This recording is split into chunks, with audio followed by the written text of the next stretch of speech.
Hello guys, in this video I'm gonna show you how to fix stick drift on your Xbox controller.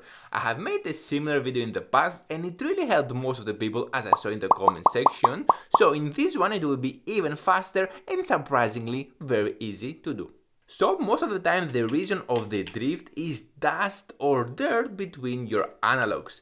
Especially if you like to snack while gaming, all chips and breadcrumbs can end up in the analogs here between and cause it to drift.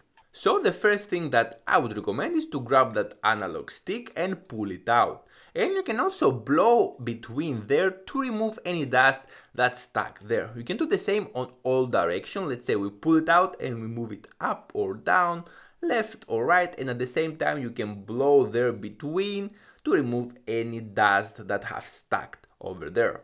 On the last video I had also an air duster. If you have, you can use one, but carefully not to lean it too much as it can blow water sometimes.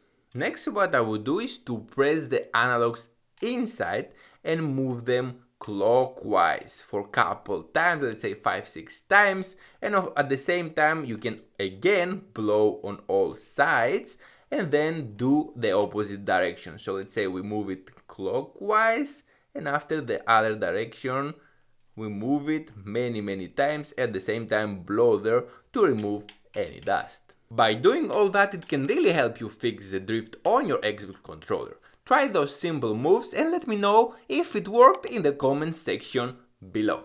And if you have still problems, check my previous video that I made right here, where you can find some other recommendation by using air duster or cotton pads with alcohol to clean those analog sticks, and maybe this will help you better. Check the video right here.